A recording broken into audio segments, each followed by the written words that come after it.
Hi, I'm Adriana Galinek, your embodiment and relationship coach, and this is my podcast. I spend most of my time reconnecting relationships, diving deep between the land of energy, and helping those couples, ignite that spark back in the bedroom. This podcast is for the universal, spellbinding people who love a little woo-woo and the thunder of truth. You're listening to Love, Sex, and Energy. Let's jump in. Hey, welcome to another episode of Love, Sex, and Energy. I'm your host, Adriana Galinek, your relationship and embodiment coach. I'm here to share with you today how I managed to get to this journey. Why am I doing what I'm doing? And break it down for you guys a little bit more so you can enjoy the story and the growth of where it all started. And a lot of you might be curious as to where does this woo come from? And I often get that a lot. And how do I describe that to my customers or to the people that I work with? And my woo has started when I was 5. That's my earliest memory of 5, where I would connect with people who've passed. They would come and join with me and sit and we will have a chat. And sometimes I wouldn't say anything at all. I never felt threatened or scared or any of the above until I hit my teens. But generally I was okay. And I reached out to my mum, as you do when you get a little scared, and explained to her that this man comes, I know it sounds creepy now, sits at the end of my bed every single night and makes sure that I go to sleep.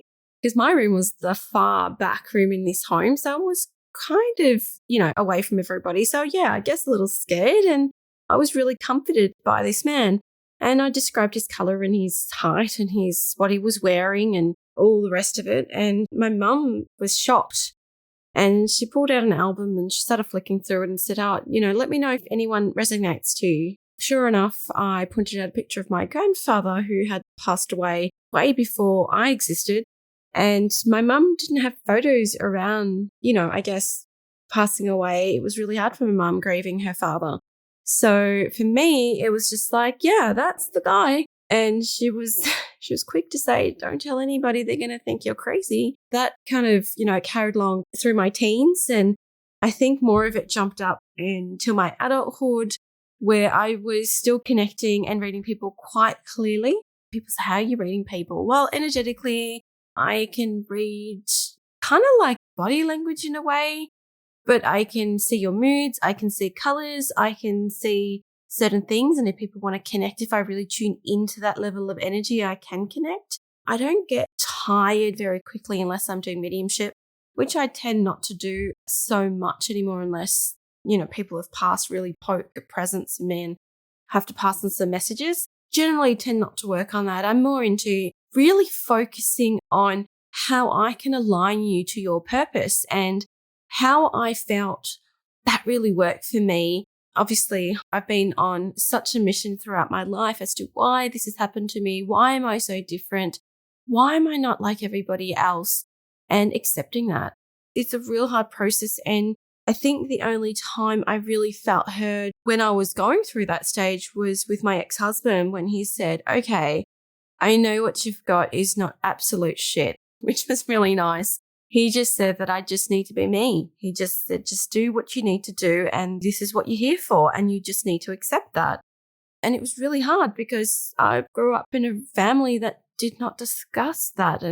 Or I didn't have anyone I can lean to help me out. So it was years of reading, listening, researching, and finally connecting to some beautiful people, such as Wayne Dyer, who has passed away. And he was an amazing teacher for me in helping me get to where I am, to really be true to myself as much as possible. I guess it's a journey that I'm still processing and forever will be dealing with, or making peace with, should I say. But my journey has brought me to this amazing experiences, amazing travels, connecting with beautiful, amazing people.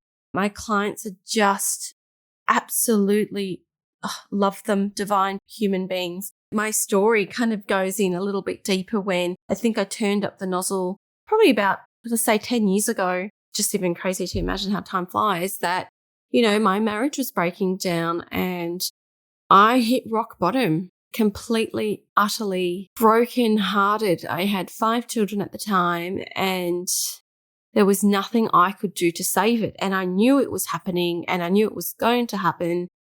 And I even warned my ex-husband of this, and just a process that I had to go. And when you hit that place of, that surrendering yourself of, it can't get any worse than this, let's just go with it. I knew that my mission was kind of big, that I knew that I could pick myself back up pretty quickly and separate my emotional stuff to my work stuff and really help other women and men reconnect their relationships before it got to that point where communication is imperative. It's so important in your relationship. Communicating how you feel, communicating your needs, reconnecting to yourself as a woman or a man wholeheartedly, just connecting to your body and what that feels like. And that's why working with energy is so important to me. I see the energy, I see the colors within people and what they hide, what they think they hide from me and what I see, and I try to get them really hard to see what their worth is, allowing them, teaching my methods that really work well of reconnecting and plugging in. The people that I work with are like, what does that even mean, plugging in? It's just something that I resonate with. It's the way I physically see your bodies detach from itself. Sounds crazy, but that's how I see you. You're detached. I'm weaving you back together so you can feel wholeheartedly, so you are not reacting and you can center yourself and you can really grab your thoughts, pull yourself together and really focus on who you are. I have another thing that I love talking about with my clients. Thinking of yourself almost like an onion layer, an onion peel, as best as I can describe it. And working with me, we slowly unravel and unveil you piece by piece, but growing you stronger and stronger. So you're not compromising your boundaries. You're not compromising who you are as a person, but still allowing yourself to be loving and forgiving and kind and generous person that you are. That has been my mission. That has been, I guess, my progress. That 12 years ago, I started as Sweeping Feathers. So I have my original Atlantis group that, I came up as the Sweeping Feathers. I've been a Reiki master for over 12 years, diving in with energy, understanding my energy and how I connect with myself and heal my body, and opening that up and weaving that in my teachings, that we are all made up of energy. We all have energy. Energy doesn't die. And how to utilize that within your bodies, within yourself, and help you balance yourself. Now, it's really funny because I never thought, this 5-year-old girl would come to a point where she's now creating podcasts, created a course. I do live readings and really connect with my community, that this would ever eventuate to where this is. But I'm so grateful every single day. And where I am today has a lot to do with accepting who I am and the gratitude of what the day brings. It's another segment. I'll probably teach you guys a tool that I use about gratitude teaching. And, we hear a lot about being grateful for things, and I am grateful for, and sometimes I do the eye roll. I shouldn't. That's the ego talking. I'm grateful for these things. And in my body, I'm like, yeah, but what are you really grateful for? And I get my group to really focus on, what are you grateful for? And breaking that down, because it's not so much the materialistic things. It's not the things that surround you. It's the everyday actions that support your energy is what you're grateful for. For example, for myself, if I'm having a cup of coffee, I'm so grateful for the coffee that is within my body, allowing me to take that break, that rest that I need, and allowing me to feel that space. My gratitudes go in deeper, and I've been doing gratitude work for as long as I can remember. I'd always pray before I go to bed, because that's what I was taught, pray before you go to bed. And then I would recap my day, and I would be grateful for everything that I've approached that day. And that's another thing that I thought everyone did, but apparently not. So that's something that I still continue every day. And if I don't manage to write, I'm notorious of, it's almost like a video that rewinds back in my head, and then I go back through and really connect and bless everyone that I met throughout the day. So yeah, my journey has kind of evolved into this spiritual woo-woo quest that has turned into helping couples. And how does that connect into helping couples in the bedroom? Well, it all comes down to truth. And couples, hide feelings or hide what they really want to say because they've lost connection within themselves. They've lost how to connect with themselves. So how are they going to connect to their partners again? We become robots. We become energetically just compliant because that's just what we do in our everyday life. We just kind of roll around and lo and behold, tomorrow is another day. How do I get them recognizing that? A lot of customers that come in, where were you 20 years ago? Or why weren't you here 10 years ago? And it's often when your marriage is nearly breaking up, they reach for help. Our generation don't really talk about sex, bedroom, help. My gosh, therapists. Heaven forbid you go and speak to somebody to get some help because they automatically put you in that loony bin category. Rather than reaching out your hands and saying, hey, you know what? I wouldn't mind having a bit of a play with this. I don't know where it's going to take us, but I feel like we need a little SOS. We need a little help. That connection, that vulnerability of being honest and truth with yourself is so important. You might ask me, Adriana, how is that possible? Like, I can't even talk. I don't even know where to begin. I don't even know how to start any of that because whatever I say, he gets upset. So what's the point?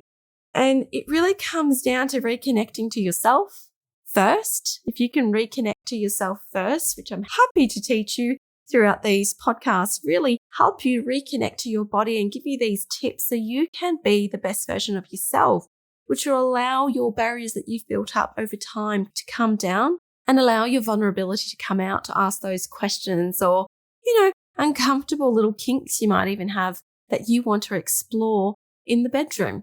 It's beautiful to see the outcomes where people find themselves and really are so thankful and going, oh my gosh, this is not what I expected this experience to be. That is my purpose. And I love that I have found my purpose and what my gifts do in order to entangle the truth, to kind of cut the webs out and really get into the core of your discussion, almost rip it out. I rip it out and say, here is what I see. This is what you're telling me. How can we let's just cut the shit and let's move forward and get you guys on the roll. So that is my journey. It's a bit of a roller coaster. There is so many things that I'm open to share every single week. Thank you so much for listening. That's it for another episode of Love, Sex and Energy.